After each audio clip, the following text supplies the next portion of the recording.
This is WEBURLESQUE. Hey, this is Rex Halligan. Hi, this is Maggie McMuffin. Hi, I'm Shimi LaRue. This is Trina Mark. This is Veronica Viper out of New York City, and you're listening to We Burlesque the Podcast, Season 7.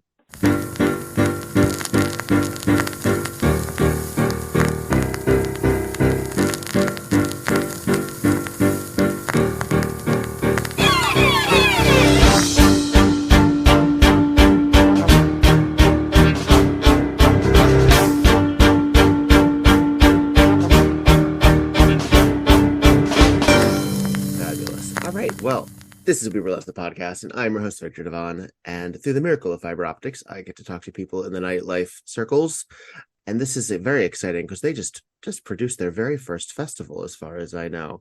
I have Miss Brawling Beauty. Hello, hello. Hi there, how you doing? Hi, so you are in Utah, yes, not Vegas? Am I remembering this correctly? I live in Vegas, okay, but well, there you go. I go home to Utah quite often. So Utah is home? Utah is where I was born and raised. Okay. Tell me a little bit about your homeland. You know, Utah is an incredibly beautiful state, especially if you love the outdoors and nature. You can go in any direction 45 minutes and get lost and find a nice, good place to have peace and quiet and decompress. It is absolutely stunning as far as the nature out there and all the beautiful things you can do. So that's my favorite thing is nature. Are you Utah. Are you an outdoors person? Because I am not per se. I am. Nature is my religion. Ooh. I love the outdoors. Okay. Are you pagan, or is it just a feeling of connectedness? That's exactly what it is. Okay. That's exactly what it is. So Vegas, you came to Vegas for specifically work? I came to Vegas because I needed to live in a state that I felt that I belonged in. Why do you think you don't belong in Utah?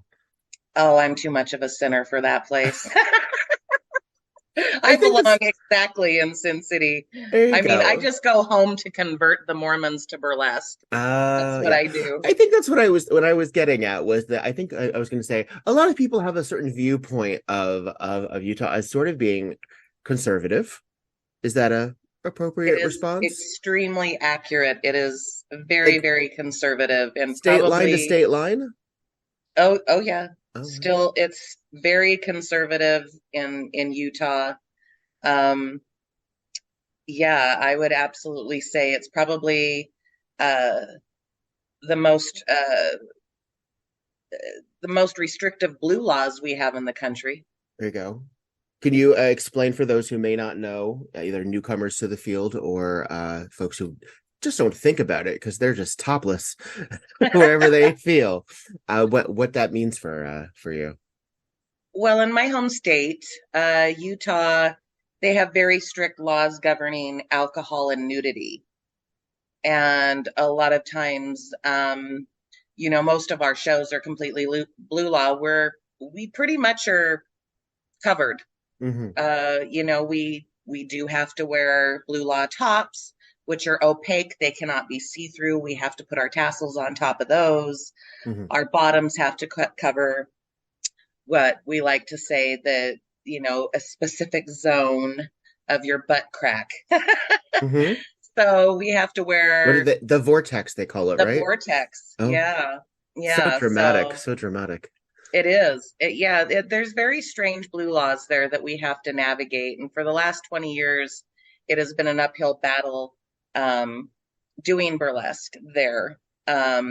You can navigate the blue laws and have private events where you can do pasty and thong. You can also perform in theaters, which is covered under the sexually oriented business license. So you can use pasties and thongs in theaters as well. But outside of that, you're strictly blue law, where you have to be covered. And that's how we do it 99% of the time. It's funny. So when I started with White Elephant Burlesque in 2006, we're actually approaching our 18th year, my 18th year in burlesque. And I remember, so we started in like the convention circuit, which were like indoor Renaissance fairs, essentially. And there was like a bunch of marketplaces. There was the stage where bands would go, and we performed like in conference rooms. We performed in ballrooms. We did all of these things. And I remember when we first started that there was a certain expectation that we would, as our troupe, would only go down to bras, sexy bras, but bras all the same. Panties, maybe as close to a G-string, but usually like that wedgie cut. Mm-hmm. And I started wearing, well, as a former Frankenfurter and former Brad Majors, I was used to wearing women's black panties, like floor show style. Yeah. So I would wear that, or I would wear, oh God, it was the boxer brief era that I don't like to think about. It was, I will say it was very comfortable. I have to say it was some of my most comfortable stripping. But I would choose like vibrant colors. Like it was sort of like the Moulin Rouge effect. If I wasn't going to show my ass or show anything else, I was going to be bright in my. And I remember in the infancy of burlesque being talked about on the internet, because that was pre-movie, that was pre-Christina Aguilera, was post news groups, but still, like, one of the reasons that WeBurlesque.com has such a good foothold in SEO is just because we're one of the oldest websites with that name. I remember seeing some discussion on LiveJournal and Facebook, and eventually other places, that quote unquote didn't count as burlesque because it wasn't pasties, G-string, all up in your face. And it's funny that you now that to hear that that's actually a very privileged way of viewing stripping and where you can do it. And that, I don't know, it just, it has sort of occurred to me. And now obviously I've gotten more naked over the years, but as someone who began in that, it was just like, oh, interesting. Yeah.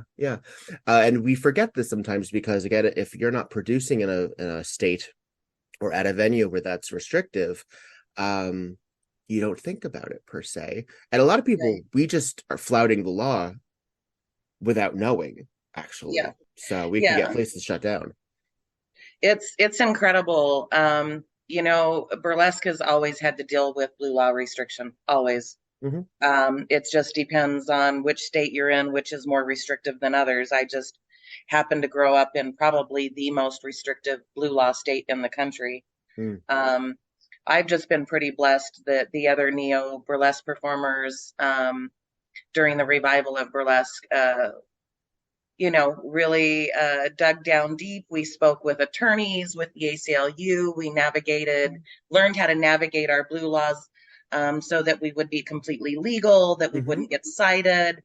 And Madazon Can actually did an incredible job. They are an educator in every sense of the word. College educated. They wrote a Utah blue law packet that explains all of our blue laws, even in layman's terms, for performers that are coming into town so they don't violate our blue law. We have had a couple of touring troops come through Utah that have violated blue law, that have shut down venues, got them fined, things like that. So, a lot of the performers there do the work as far as education on how restrictive our blue laws are, and to try to teach other people how to navigate our blue laws and still continue the art of burlesque. Does it fall under obscenity? Is that the issue? It does. Okay. It does. It's very strange. You can have a nude club in Utah as long as you don't serve alcohol. That's well, I mean, one would also think, as someone who also produced in New York, it was a weird situation to be aware that in Manhattan, a woman or femme-presenting person could walk around literally topless on the street, get to the door, but as soon as they entered the bar, it was in violation. You can be physically topless outside, but as soon as there's a possibility for liquor, you couldn't be topless in that. Yep. It's Yep. it's maddening for one thing. To get a sexually oriented business license in Utah to be able to host burlesque shows where they do pasty and thong, I mean, the fees are outrageous for venues to have an SOB license, which is a sexually oriented business license. SOB. And then, then every performer that performs in that show has to have a license. Oh, shit. Okay. And they can range from $50 to $350 per year. And they state and federal background check you. They fingerprint you. If you owe a traffic ticket, they will not give you an SOB license to dance in the state of Utah. Damn. It is extremely restrictive. It's like TSA pre-check. It sounds I'm telling you. Wow. Yeah. But it's TNA pre-check. Dun, dun, dun, dun, dun. Yep.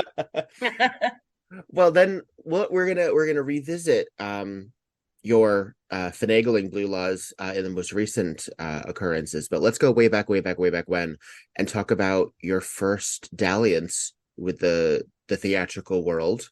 Where do you begin your let's put on a show mentality? You know, I started stripping in 91. Okay. Club stripping?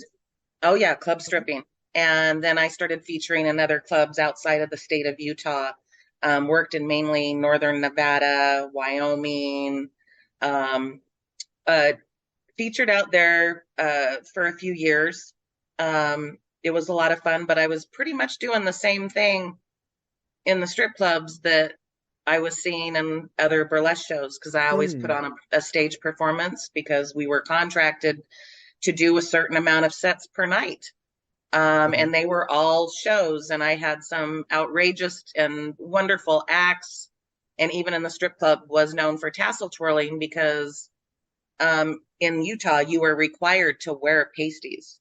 You always, in those bars, but no one wore tassels. I was one of the few that wore tassels. That's how I got so good at tassel twirling, was in the strip clubs. Wow. Not in burlesque. So, but may I ask, what was your name while you performed? Did you have variances? I had several names over the years. Several names, because in each club you can't have the same name. So if you went to another club and another dancer had that same name, you had to change your name. Do you remember a favorite that you had? Yeah, I danced. My favorite was Italia. Italia. That was my favorite stripper name that I danced by. But I started off as Jade.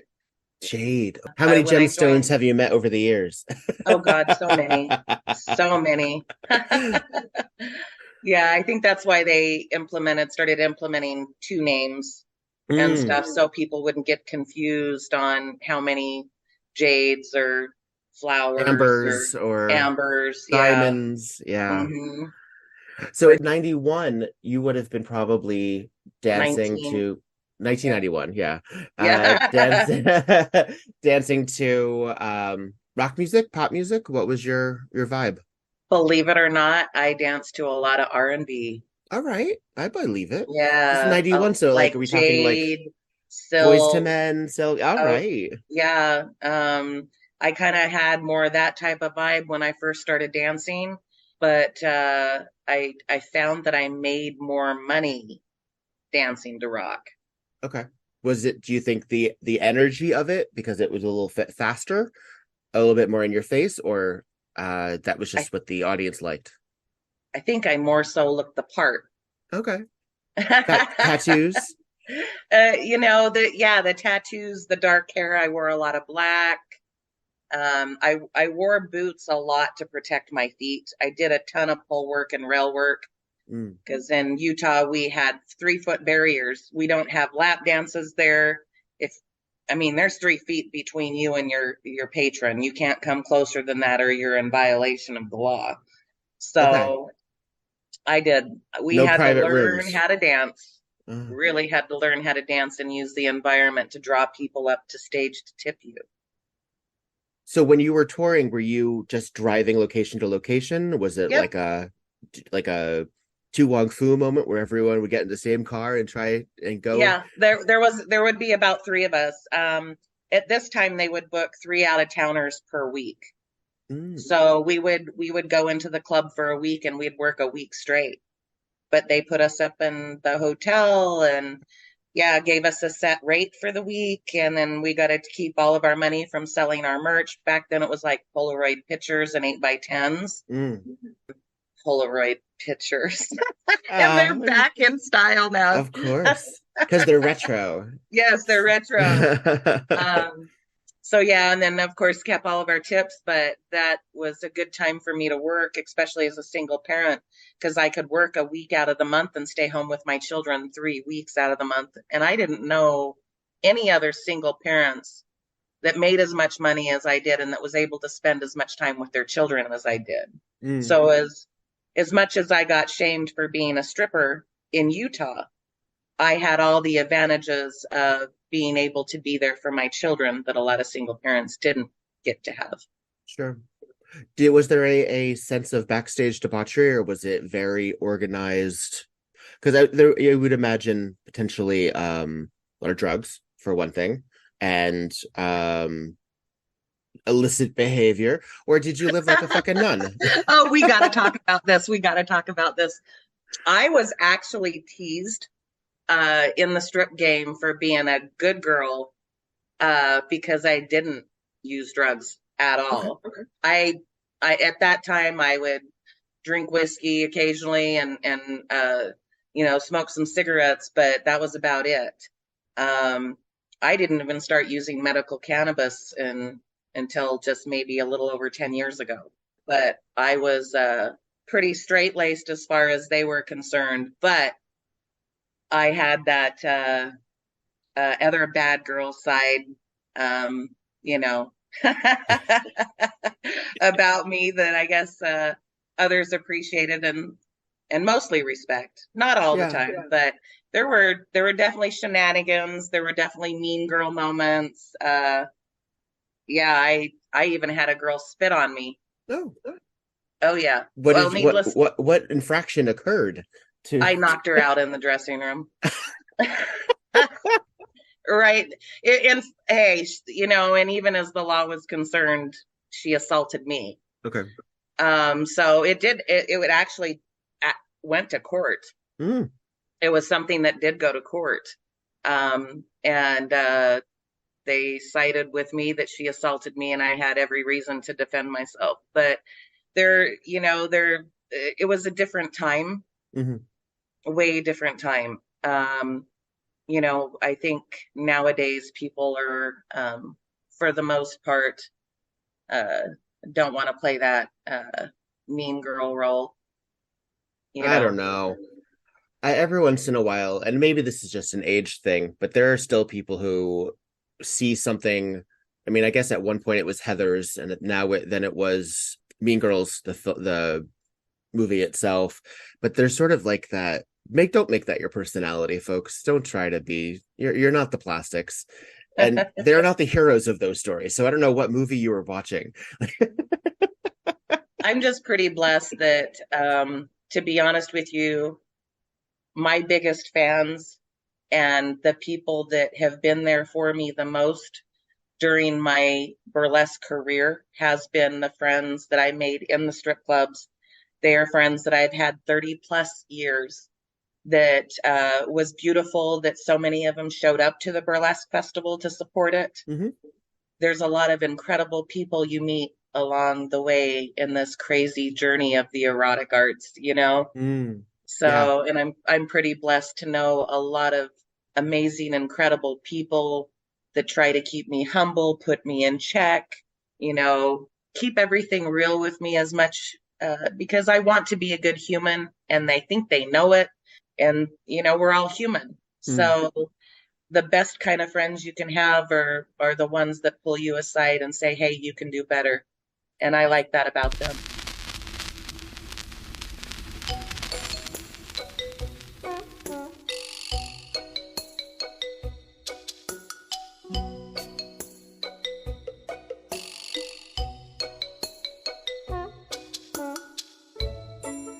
Hey there, this is Victor Devon, and I don't actually want to talk to you about Green Chef. I don't really want to talk about mattresses or Squarespace or even BetterHelp, and I'm sure they're all great, but I would really prefer not to tack on ads for these and other companies in the middle of Season 7, We Burlesque podcast episodes, or any of the other series that appear on the network. You can help me out by avoiding doing that by throwing a few dollars to the Patreon or via Venmo, PayPal, or Cash App via the links in this description. It'll really help me out. I am abundantly grateful to our current Patreon subscribers. That would be Curly Bright, Bella LeBlanc, Oliver Swisky, Bear Anatomy, Sebastian Crane, Logan Laveau, Joyce Phipps, Andrea Barra, Alex Kolode, Bo Britches, Amy Blair, Stormageddon, Emma Story, Rex Halligan, and Jacourtney. Thank you so much. You can also find us at patreon.com/WeBurlesque, or go to the show notes and find any of the methods to pay me digitally. Thank you so much.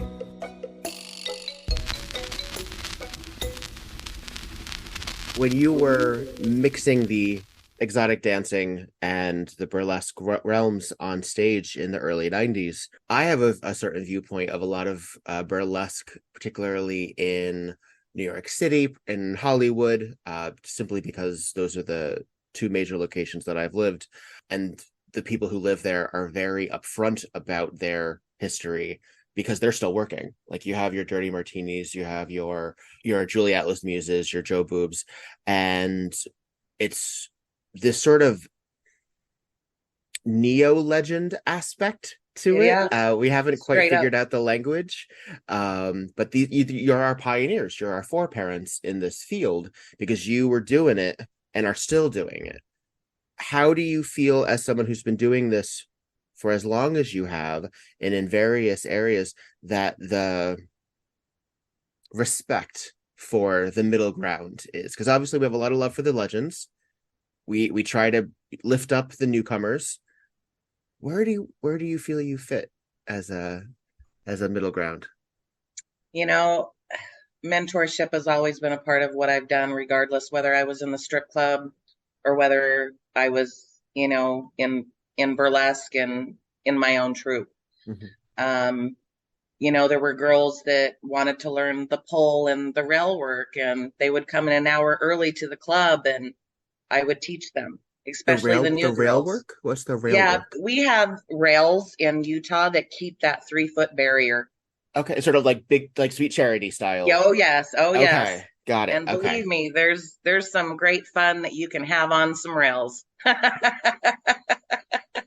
They would come in and they would learn that. And then when I started in burlesque, it was the same thing. They'd be like, oh my gosh.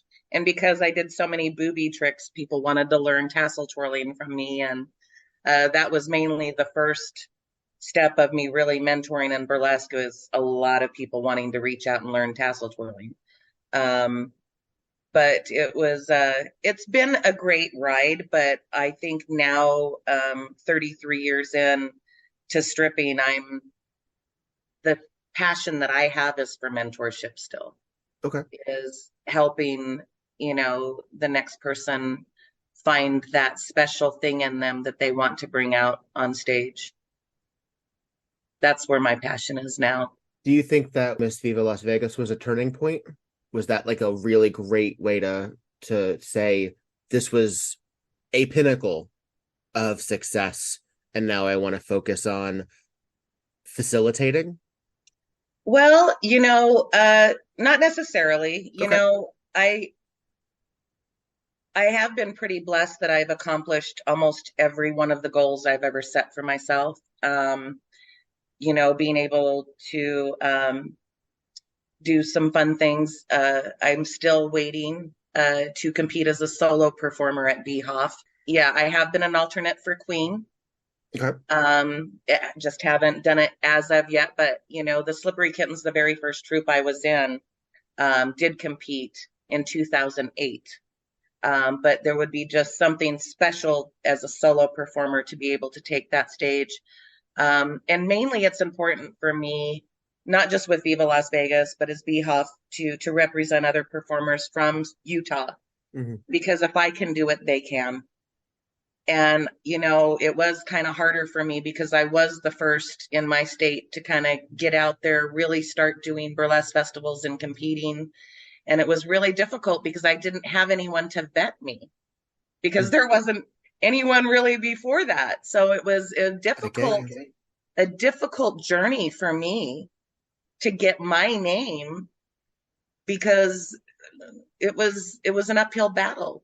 So I had to really show up and show out every time that I did something. Viva Las Vegas was an incredible experience for me because it took 7 years of applying. And that's another thing that I want to tell people too, is if you have a dream, don't ever give up, no matter how long it takes. Because it also took 7 years for me to get accepted to compete at BHOF as a solo performer, even though as an alternate. Yeah. You know, and just for clarity on that, an alternate would be if somebody had to drop out, you would be next to perform. Yeah. Well, they usually will have 1 or 2 alternates. You don't know who gets called up first, but yeah, you would be one of the few that would be chosen to get called up. I really am proud of all the accomplishments that I've had, but I'm proud of that surely because the next generation can see that if I can do it, they can. And it doesn't matter where you come from, and it doesn't matter how strict our blue laws are, that we can be just as entertaining and just as lovely and just as valid on stage as anyone else.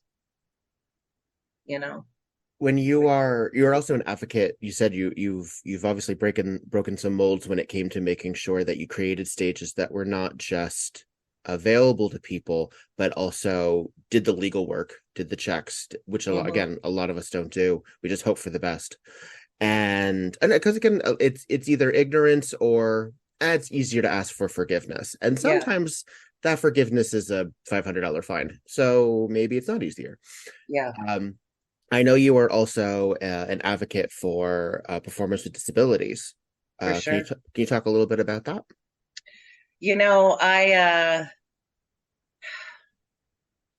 I've had an incredible honor to be able to represent performers with disabilities, especially with so many amazing people out there doing good work, just like Jacqueline Box and Minda May, Lakota, all of them. All friends of the pod. Check your episodes, folks. Absolutely.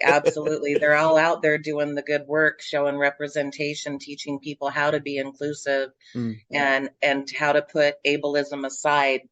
You know, it's pretty incredible for me to compete at Viva as a middle-aged, you know, fat, queer, disabled performer was thrilling for me to have that representation on that stage and to win first runner-up, to get a standing ovation at Viva. Holy shit. That was something. And I'll tell you, winning is perspective. Winning is absolutely perspective. And Marinka is the one that taught me that our job is to know that winning is perspective. What did you win? You won connections. What did you win? You won a standing ovation. What did you win? You won friendships. You know what I mean? You won fans. There's so many different ways to look at winning. And I'll tell you, I won in more ways than one at Viva. And it was a very beautiful experience for me. So I can't wait to do it again. Compete. I love competing. What can I say? It's that, I guess a lot of us have a sense of validation that we constantly are looking for. You know, it's that none of us got enough love in our childhood. It's sort of mentality that Roxy Hart talks about. But it's real. It's like a certain, and again, I think because burlesque is both accessible in a sense that I can, like, it's one of those things where if you see on stage, you're like, I wonder if I could do that, or I could do that, or I could never do that, but maybe. And you can't necessarily do that when looking at a lot of other art forms. If you don't have the ankle strength and you see a ballet show, you're not going to say, I could do that. If you don't have a certain core ability and you see some acro balance, you're not going to necessarily say, I can do that. but there's a certain visible accessibility I find in burlesque that says, you know what? If I could be that fabulous, there's a certain permission one still needs to give oneself. And again, through mentorship and through kindness and accessibility and other places, obviously, you need to get there. And it's a grind. It absolutely is a grind. But I think that there's something about looking at a burlesque show where there's a reason I think some of our biggest fans are other performers, because you kind of have to love it and live it and breathe it. For sure. I find the most incredible thing is I love watching the audience. Mm-hmm. I love watching the audience's faces. And I love when someone sees someone just like them on stage, that and watch their face and to see, wow, I can do this too. That burlesque is really is for everybody. That realization right there is an incredible thing as a performer, producer, and a friend of burlesque to see. It's absolutely wonderful. And seeing how many different ways people get to do burlesque and how many different styles of art form you can mix with it has been some of my favorites about burlesque. I love seeing more of the circus arts being mixed with burlesque because I have a heavy circus background as well. So I'm really jamming on all that. Well, how did you start incorporating that, the sideshow aspect in the circus arts? My father was a clown. Oh, my whole life. Yeah, my father was a clown my whole life. He did children's charities. He held 2 Guinness Book of World Records. He even held a Mormon Book of World Records. Yes, the Mormons have one. They have their own. They do, believe it or not, they do. Okay. But yeah, I just grew up with him being a clown and tying balloons. His first name was Spacey Casey, which I loved. And then he started going by the Balloon Man. He passed away many years ago from cancer, but boy, did he leave a beautiful clown legacy. And ironically, most of my burlesque babies are also circus clowns. Why do you think that is? Because I'm the queen of the clowns. I just said so plainly. So plainly, yeah. What do you think about your energy? It facilitates that. And also, what would you say to someone who doesn't necessarily have a viewpoint of what a clown really is? Because it's a skill as well. It really is. Clowning is a really underappreciated art form.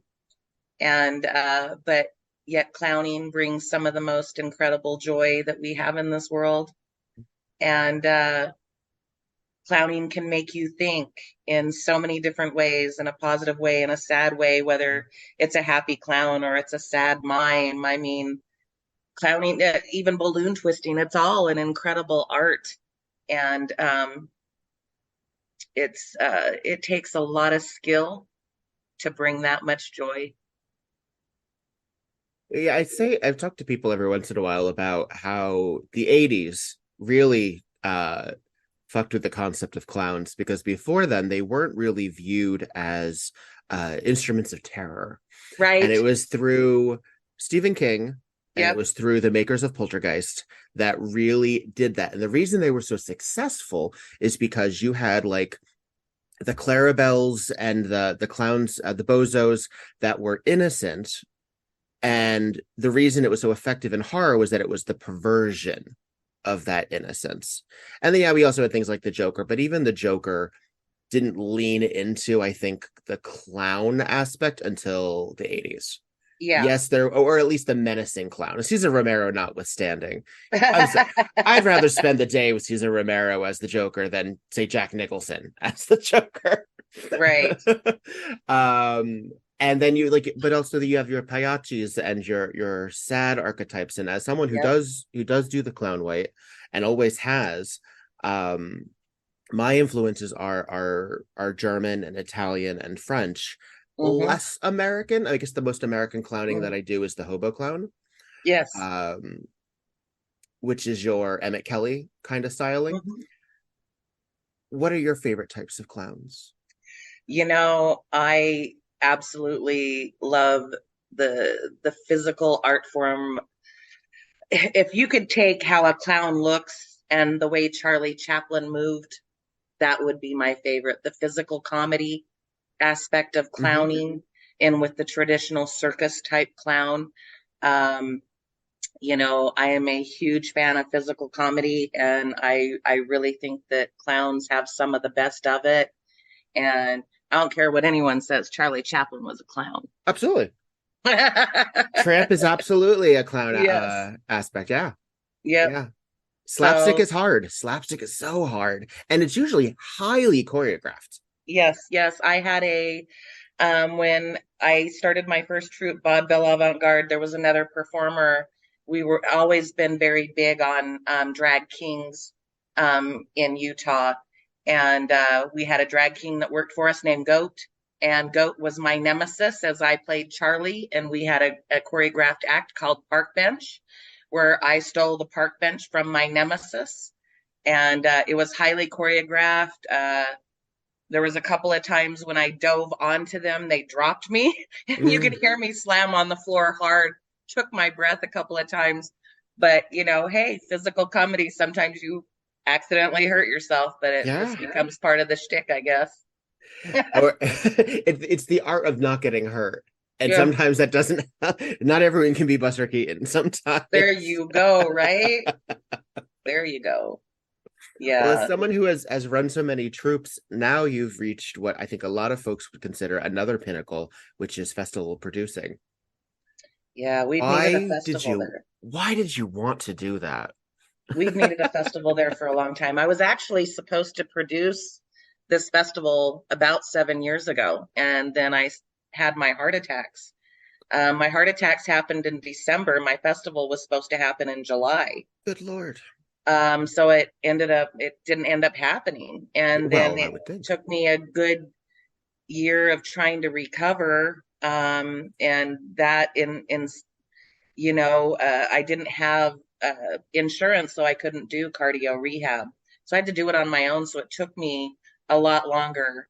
But by that time I moved to Charleston, South Carolina. I was across the country. So I just gave up. But then when I moved to Vegas and I realized how close I was to being home, and I came back home and I realized how much Utah needed that festival. And I said, I can't put it off anymore. I'm just going to do it. I fulfilled my obligations with some headliners that I had asked 7 years ago. And I was just grateful that they wanted to be a part of it and still, and it was incredible. And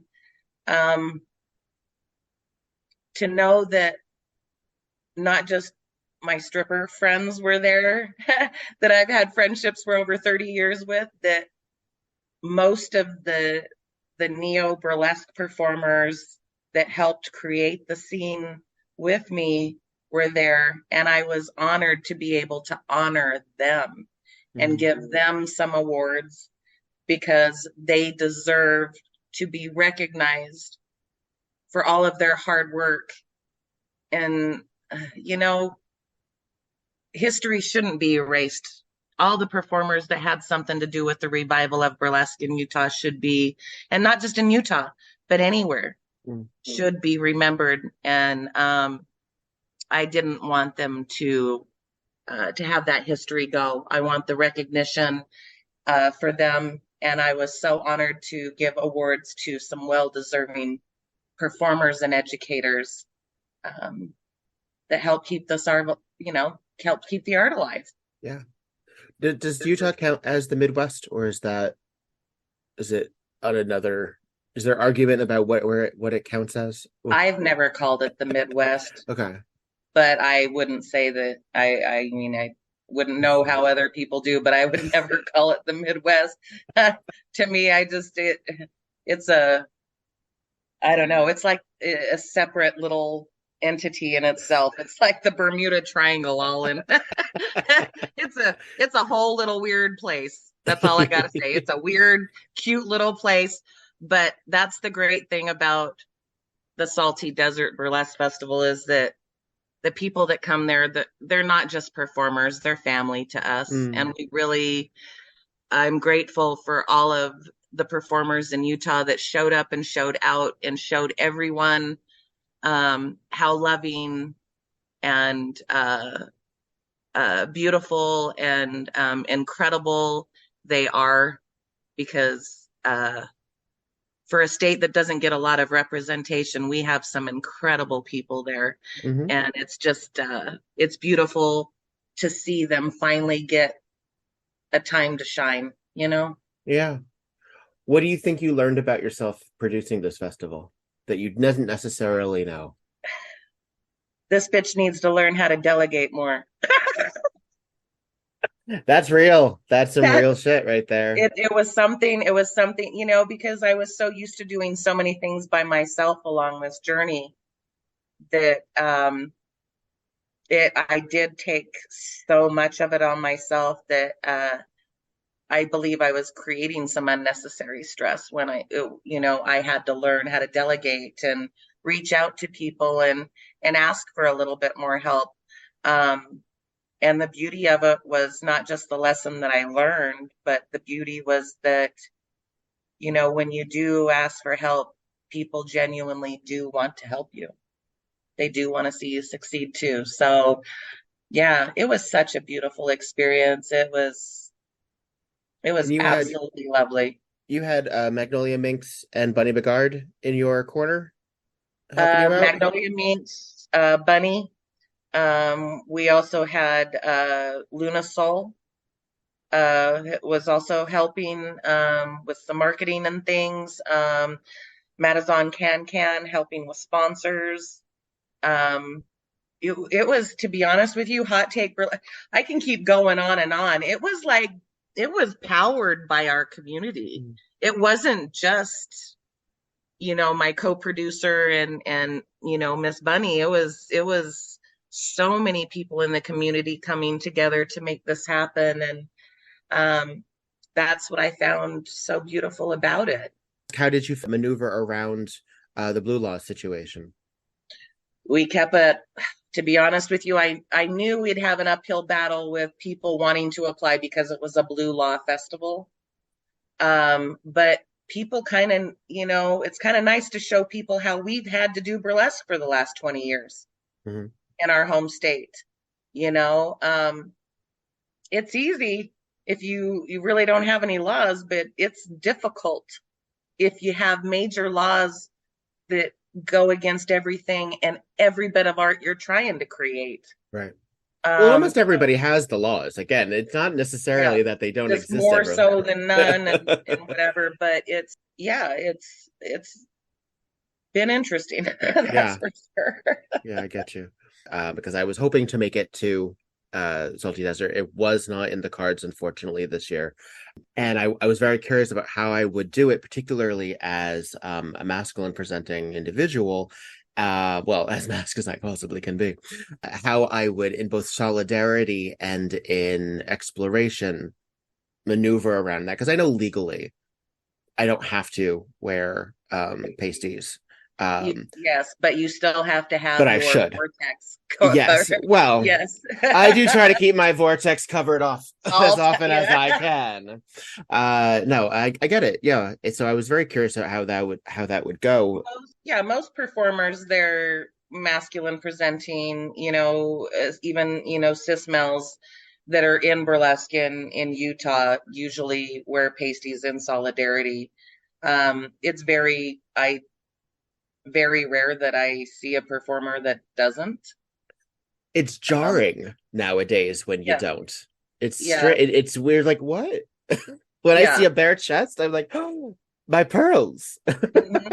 Well, and here's the thing, though, a lot of people don't realize is there were a lot of clubs that I featured at where we didn't need to wear pasties at all. We could be completely, but I wore pasties with tassels always.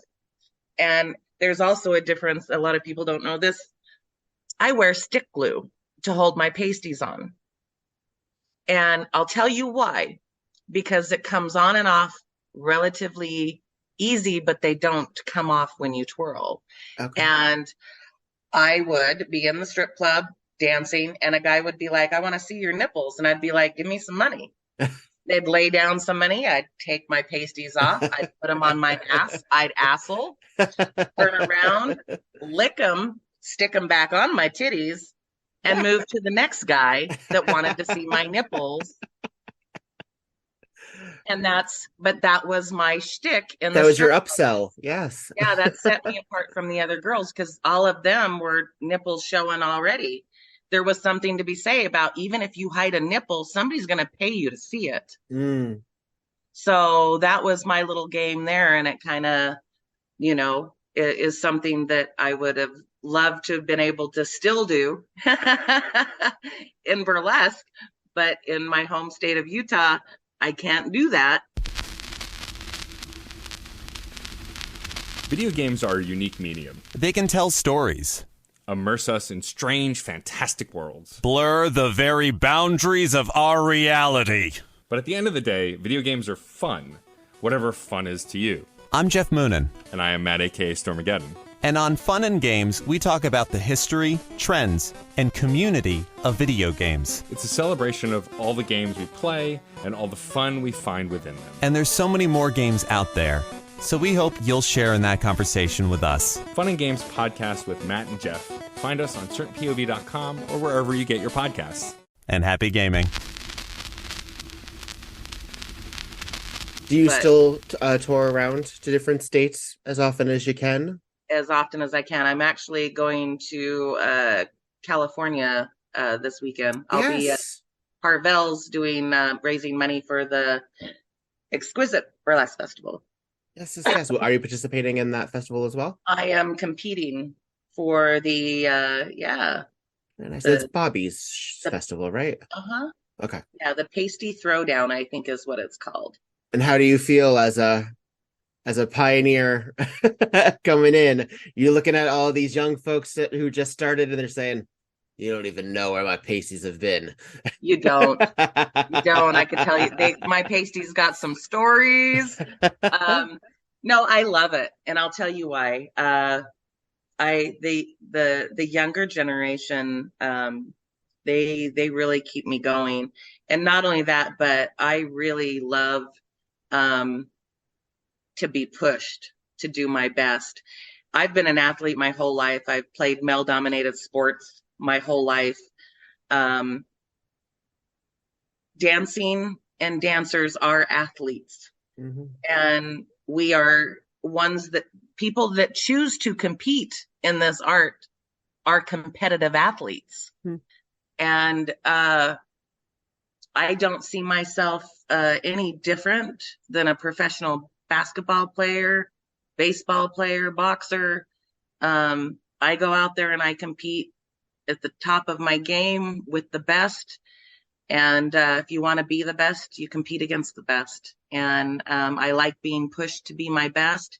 And I also like representing performers with different abilities, different body shapes, different ages, different preferences. Representation on stage in competitions matter. Mm. And I'm going to go out there and I'm going to do everything I can to get my standing ovation. Is there a certain level of conditioning that you prepare yourself for? As someone who actually, I don't know if I've seen it in video, but I've not seen you twirl in person. But when you're going, are you a hands up kind of person? Are you hands down? I'm assuming you can do one at a time. What's your style? I twirl them. I twirl them in as many ways as that my body physically can do. I do not twirl tassels on the ground anymore because that is my ability to do that is no longer there. But as far as that is concerned, I can twirl my tassels in pretty much every direction. And if you ask me, I could even put my titty behind my back and throw my tassels behind my back. That's something to be said about having flexible titties. Yes. um, talented titties nonetheless. They've been my greatest asset in this industry. So. And you also mentioned assholes, being able to do that. Do you still indulge in the asshole? A little bit here and there. It just depends on what act gets booked, there's a lot of themed type shows here in Las Vegas. So those particular acts don't get booked as much. I get booked more for classic, and I do more Asseling and more of my neo acts. Okay. But I get booked more for classic, hands down. Yeah. Well, you recently were nominated and won in a category of the Silver Tusk Awards. You won Cirque du So Great, which was a favorite in the Big Top Arts. Yeah. And you also sent in a video that was featured during the broadcast. Was glass walking? Yeah. Do you also do things like swords? Do you also do things like bed of nails, things like that as well? Bed of nails, glass walking, fire eating, fire fleshing, fire tasseling. I used to do stapling. I don't do that anymore with blood thinners. Sure. Glass walking, you could or could not cut your feet, but stapling, there's definitely holes with my heart and with my blood thinners. I just don't really do that because I take aspirin every day. But I don't do any of the swords or any of that stuff. But I definitely love tying balloons and doing old traditional clown work in itself. Have you done the balloon swallowing? Yes. Yeah. I actually was going to be doing, I did that act at the opening act for Salty Desert. We opened the act with the circus from Utah with a bunch of my circus sisters. So we did human blockhead. There was glass walking, balloon swallowing, straight jacket removal. So, yeah, we did a bunch of sideshow for the opening of the Salty Desert Burlesque Festival. I think because I come from in such proximity to Coney Island, I think of that as sort of like the beach cities area and that sort of being but I don't think of that everywhere. So it's really cool to be reminded that this is an art form that existed across the country. And of course, why wouldn't it? Right. Because of the nature of burlesque, because of the nature of vaudeville, because of the nature of a traveling show, of course it would be everywhere. Oh yeah. And to know that there were, not only would it be everywhere in terms of traveling, it would be people that were, for lack of a better expression, staples of their local region, of course, as well. So, and I remember, I believe it was a documentary called Exposed that Beth B did that Matt Fraser and Julie Atlas Muse were in. And he talked about being sideshow and how way back in the day, the sideshow was right next to the Hoochie Coochie Girls. Yep. And so it made perfect sense for them to, find love across the tent, as it were. So absolutely. It's a long-standing tradition. It sure is. It sure is. One of the really good sideshow performers from my home state is Lefty Outlaw. He's pretty amazing. I spent 3 months learning how to spin guns with him. He does a lot of different types of things. He's an incredibly multi-talented performer, and definitely, I mean, he'd stand in water and juggle stun guns and all sorts of, he does all sorts of, like, a lot more crazy sideshow than I ever thought about. Well, and it's I don't want to say it's a lost art, because it's obviously not. It's still here. But I guess the concept of sharpshooting, the concept of with the whip arts, the concept of human Sword statue, swallow, all of this, I guess is a very while yes, there are European variations, it is a very American art form that I don't know. I guess I guess we hear about in burlesque, they lost their stages to the movie houses and to the porn houses, and then we had, through the 80s and the 90s to reclaim it when it never went away, but certainly never to the same level as it once was. Is that validating? Is it sometimes disheartening to know that you're creating pockets when there used to be entire wardrobes of all of this? I'm just happy it's still continuing. Yeah. Even though it's smaller pockets, I'm pretty happy that this art is still going, because some of us really enjoy some of the crazy art that comes along in the umbrella of burlesque, because it is an umbrella. Mm-hmm. And the sideshow arts have always been in burlesque. Drag has always been in burlesque. Aerials, jugglers, hypnotists, comedians. They've always been a part of the burlesque shows, and I love seeing that there's still that element involved.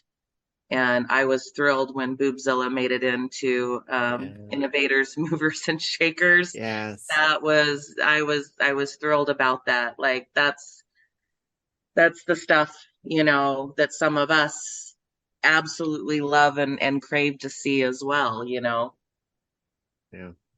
In addition to punching out that girl in the dressing room, where did you get your name, Miss Brawling Beauty?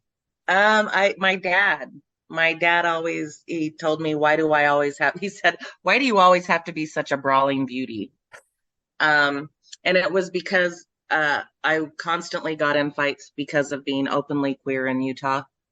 But my fights, unfortunately, weren't with one person. I was jumped numerous times by many people. So I had to learn to fight quite a bit of people. And sometimes I made it, sometimes I curled up in a ball and protected my head. But at the same time, I always have fought to be who I am and exactly what I am.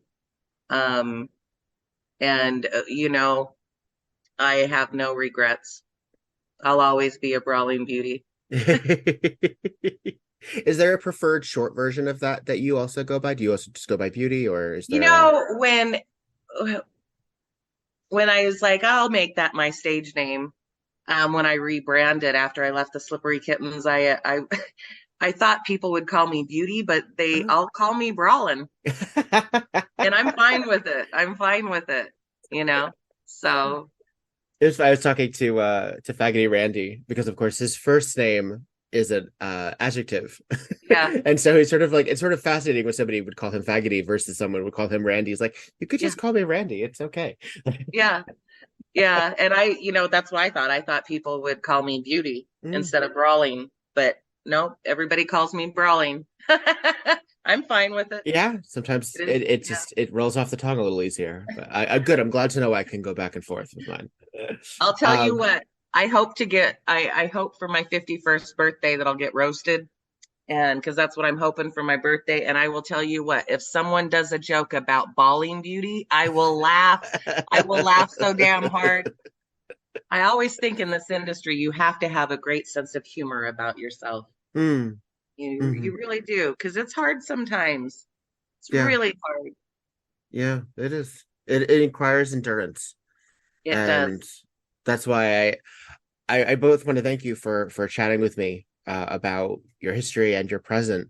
I do want to make sure that we include your relationship with Dee Milo as part of our conversation. Can you introduce the audience who may not know that name and tell me a little bit about Dee Milo? Dee Milo is one of my burlesque moms. She's incredible. She was born in 1930. She got her start dancing in the 40s, right after World War II. She was one of the few living legends left that performed with Jenny Lee. She performed with her in Mexico. She was really good friends with Jenny Lee. She also was really good friends with Dixie Evans. She lived at the ranch for a little while. She's incredible. They said that she had the most famous dress in burlesque because all of her other costumes were burned by her mother. to repent and, be in good faith in the Mormon ways. Years later, her daughter found her dress in a trunk, and she would wear that thing, and it's a beautiful red sequin mermaid gown. And a couple of years ago, I was honored to have her gift that to me, and I feel very blessed. She's an incredible human being, very deeply spiritual, very healing. She definitely has some healing hands. You can ask anyone that's ever gotten a massage from her. And still to this day, she's 93 and still donates her time a few days a week to refugees and homeless, and does massage therapy and helps take care of them. She is incredible and deserves to have all the recognition for all the amazing things that she's done in burlesque since the 1940s. And she also has a special distinction, as I believe was your officiant. Yes, yeah, she married me and my husband. Yeah, she was great. Incredible, because it was not a traditional ceremony, because I do not live a traditional lifestyle. So to have her there officiating it was a gift. Yeah. And you have worn the signature dress. Yes. And I've seen in photo shoots and as well on stage, yes? Yeah, a couple of times. I do not wear it unless it is a special occasion. Other than that, a replica, but I do not wear the original unless it's actually a special occasion. I keep that really taken care of and put away nicely, so it stays as beautiful as it possibly can for being, close to 70 years old. Yeah, legacy garment. Absolutely. Yes. We hear this term in drag all the time, but absolutely it's true in burlesque, because so much of our burlesque legends and our foreparents, they were photographed in their signature look, because that was, I guess, like the closest thing to like a resume almost. Yeah. And I've talked about this on the pod before, particularly with Black and POC burlesquers, when it comes to the representation of legends always skewing white, because they were the ones who got the headlines more often than not. Sure. Whiteness obviously is rewarded more frequently, and it always has been in the United States.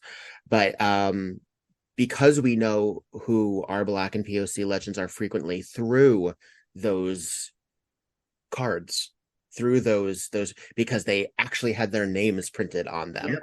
And they were clearly an investment in legacy, and we're very lucky to at least have them when we have them. Yeah. And it's wonderful that we're still seeing these bits of memorabilia popping up everywhere. Because just a couple of years ago, I was able to purchase 8mm film of Dee Milo.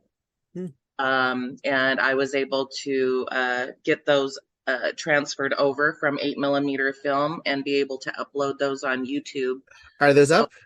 Yeah, those are up on my YouTube channel. There's 3 different videos of Dee.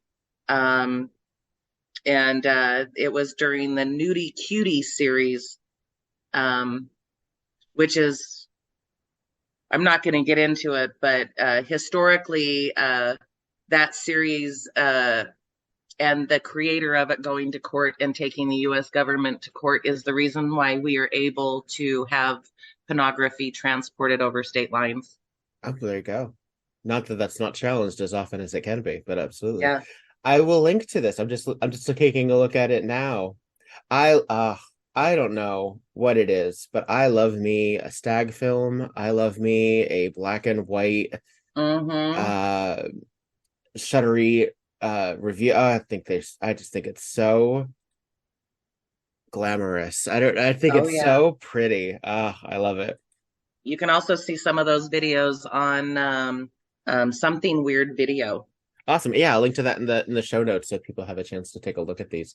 Because I think for the most part, we think of Tempest Storm and Betty Page as being sort of the end all of the moving burlesque media. But it's always so cool when things like this show up. Like, and also like folks who became famous for other things have that. Like, there's a whole Rue McClanahan of the Golden Girls has a shimmy video that's out there if you take a look at that. But a lot of the crossover. So, well, thank you, Miss Brawling Beauty for chatting with me and giving it a little history lesson and sharing it with the others. I share your passion for facilitation and for bringing stages to people and watching the audience and seeing them take it in. And I think you are a kindred, and I think it's really great to know you, and I look forward to continuing getting to know you as we move along, as we shuffle along.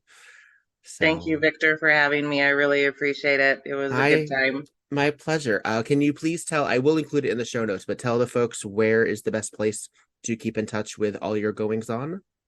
I would say Instagram at Brawling Beauty.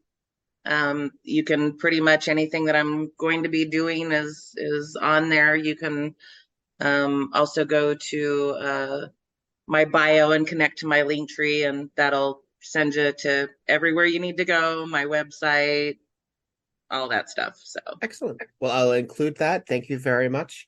And please continue to thrive however that manifests over the course of this next year and hereafter. I appreciate it. Thank you so much. Thank you. Have a wonderful day.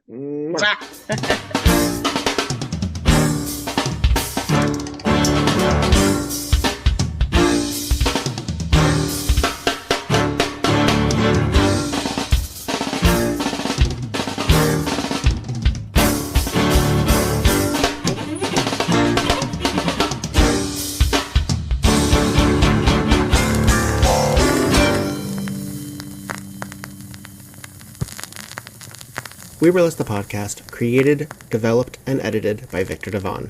Podcast artwork by Logan Laveau. We Burlesque the Podcast cover art photography by Attica Stevenson. Theme song, On a 45 by This Way to the Egress, used with permission. All incidental music via Pixabay under the expectation of fair use. Please visit WeBurlesquePodcast.com for notes on this and every other episode. Follow We Burlesque and Victor Devon on just about every platform, and support the podcast via patreon.com/WeBurlesque. Don't got the cash? Please follow, subscribe, and give 5 stars on every platform you can get your hands on. It really does help. All original material is owned by Victor Devon and White Elephant Burlesque Corporation. All other material is property of their respective copyright. No infringement, while likely, is intended. This episode and all episodes thereafter are in memory of Lucky Charming. Miss you, friend.